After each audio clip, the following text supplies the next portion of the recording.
Iran Israel war के बीच एक दिल दहलाने वाली खबर सामने आ रही है।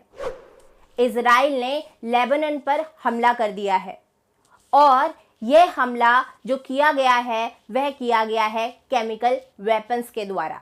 जी हाँ, खबर तो ऐसी ही आ रही है। तो देखिए भाई, ईरान और इजराइल के बीच काफ़ी बुरी स्थिति जो है वो बनी हुई है।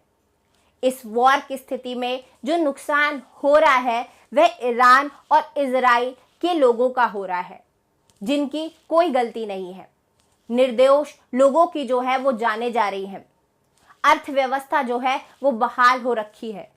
लोग पलायन जो है वो कर रहे हैं। इस वॉर में एक के बाद एक कई लोगों की जो है वो जाने चली गई हैं।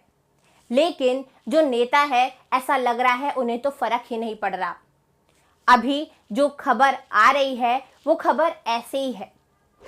इजराइल ईरान को तबाह करना चाह रहा है, लेबनान और गाजा के लोगों को बर्बाद कर रहा है।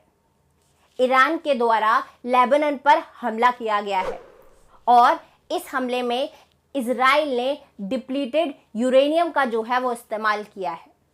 डिप्लीटेड यूरेनियम क्या है, इसके बारे में भी जो है वो मैं आपको आगे बताऊंगी। तो देखिए भाई, हुआ क्या है कि जो ये इजराइल के द्वारा हमला किया गया है लेबनान बैरूत पर, इस हमले में रेडियो एक्टिव सब्सटेंस का जो है वो इस्तेमाल किया गया है और वही है डिप्लीटेड यूरेनियम।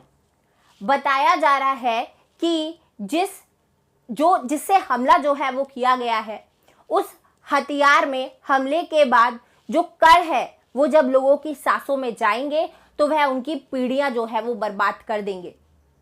इस हमले में लोगों की जानें तो गई हैं, लेकिन जो आने वाली पीढ़ी है वो भी जो है वो बर्बाद हो जाएगी। अब मैं आपको ये बताती हूँ कि डिप्लीटेड यूरेनियम जो है वो क्या होता है।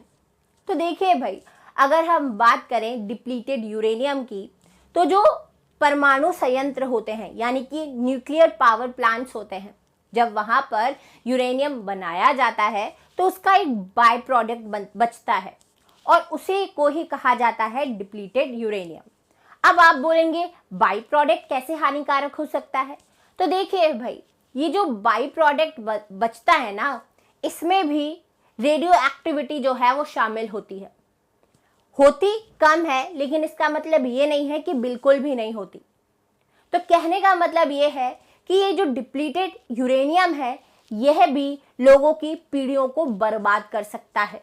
ये लोगों को कई बीमारियां जो है वो फैला सकता है।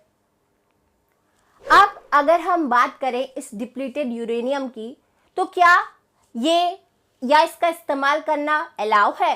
तो देखिए भाई, ये जो डिप्लीटेड यूरेनियम है ना, इसका हथियारों में इस्तेमाल करना बैन है, लेकिन फिर भी इजराइल के द्वारा इसका इस्तेमाल जो है वो किया गया है। आप साइड में देख सकते हैं, यहाँ पर न्यूयॉर्क टाइम्स की भी जो है वो न्यूज़ है। साथ ही साथ अगर हम बात करें तो यहाँ पर और भी वेरियस न्यूज़ मैं लगा दूंगी जो कि बता रही हैं कि इजराइल ने इस यूरेनियम यानी कि डिप्लीटेड यूरेनियम का जो है वो इस्तेमाल किया है। एक्चुअल में ये जो डिप्लीटेड यूरेनियम है, इसे डीयू बॉम्ब भी जो है वो कहा जाता है। ये जो डीयू बॉम्ब है, इसका इस्तेमाल बंकर्स बॉम्ब के तौर पर भी जो है वो किया जाता है। एक्चुअल में होता क्या है, तो जो बंकर्स होते हैं ना, उसकी जो ऊपरी परत होती है वह काफ़ी मोटी होती है, तो साधारण बॉम्ब उसे बर्बाद नहीं कर सकते। लेकिन जब डिप्लीटेड यूरेनियम बॉम्ब का इस्तेमाल किया जाता है तो ये आसानी से जो है वो बर्बाद हो जाता है। आपको याद होगा जब हसन नसरल्ला पर जो था वह हमला किया गया था, न्यूज़ में बताया ये भी जा रहा है कि इजराइल ने उस समय पर भी डिप्लीटेड यूरेनियम का बॉम्ब्स में इस्तेमाल किया था। यहाँ पर आप न्यूज़ देखिए कि जब हसन नसरल्ला पर इजराइल के द्वारा हमला किया गया था तो करीबन 2000 पाउंड बम जो थे वह गिराए गए थे। इसमें टोटल 15 बॉम्ब्स का जो था वह इस्तेमाल किया गया था।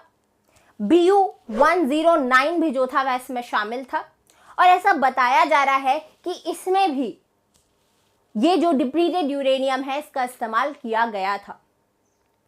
अगर मैं बात करूं इस BU-109 की, तो अमेरिका द्वारा निर्मित जो है ये बॉम्ब है। अब यहाँ पर जो आप देख रहे हैं ये बीबीसी संवाददाता की जो है वो रिपोर्ट है। इनके द्वारा ये बताया जा रहा है कि जो ईरान और इजराइल के बीच वॉर चल रही है, इसमें निर्दोष लोगों का कितना नुकसान हो रहा है। कई निर्दोष लोगों की जो है वो जानें जा चुकी हैं, लोग पलायन जो है वो कर रहे हैं। इनके द्वारा ये भी बताया जा रहा है कि ये जो वॉर है इसके तहत इजराइल का भी काफ़ी नुकसान जो है वो हो रहा है। बेंजामिन नेतन्याहू जो है वो इस पर बिल्कुल ध्यान नहीं दे रहे हैं, उनको तो बस वॉर की जो है वो पड़ी है। अर्थव्यवस्था जो है वो बर्बाद हो चुकी है। तो कहने का मतलब ये है कि इस वॉर के बीच ईरान और इजराइल दोनों का ही जो है वो नुकसान हो रहा है। अब बात करते हैं कि जो अंतर्राष्ट्रीय देश है जो कि काफ़ी स्ट्रांग माने जाते हैं, जैसे रशिया हो गया, अमेरिका हो गया, ये लोग तो खुद वॉर में ऐसा लग रहा है उतरना चाह रहे हैं। अगर हम बात करें रशिया की, तो अभी एक न्यूज़ आ रही थी कि पुतिन जो है वो ईरान का साथ देने वाले हैं। इसकी योजना जो है वो बना रहे हैं और बहुत ही जल्द अनाउंसमेंट जो है वो करने वाले हैं। अगर हम बात करें डोनाल्ड ट्रंप की, तो उनके द्वारा दिया गया एक बयान तो आपको याद ही होगा। उन्होंने कहा है कि भाई ईरान के जो परमाणु ठिकाने हैं उसे इजराइल जो है वो ख़त्म कर दे। तो आप सोचिए ये किस तरीके का बयान हुआ। मैं कभी भी केमिकल वेपन्स के द्वारा जो वॉर की जाती है उसका समर्थन नहीं करती। मुझे लगता है कि आप लोग भी जो है वो उसका समर्थन नहीं करते होंगे, क्योंकि जो ये केमिकल वेपन्स के थ्रू वॉर होती है ना, ये निर्दोष लोगों की जानें तो लेती है, साथ ही साथ जो आने वाली पीढ़ियां हैं उसको भी बर्बाद कर देती है, क्योंकि इसकी वजह से कई बीमारियां जो हैं वो आने वाली पीढ़ियों को होती हैं। पूरी पीढ़ियां जो हैं वो बर्बाद हो जाती हैं। चेरनोबिल हादसा तो आपको याद ही होगा। तो बस यही थी आज की न्यूज़। अंतर्राष्ट्रीय जो देश है वो इस पर क्यों चुप्पी बांधे हुए हैं, आप क्या सोचते हैं इसके बारे में, वो मुझे कमेंट बॉक्स पे ज़रूर बताएं। मिलते हैं नेक्स्ट वीडियो में। वीडियो अच्छा लगा हो तो लाइक कर देना, चैनल पे नए हो तो सब्सक्राइब कर देना। Thank you so much.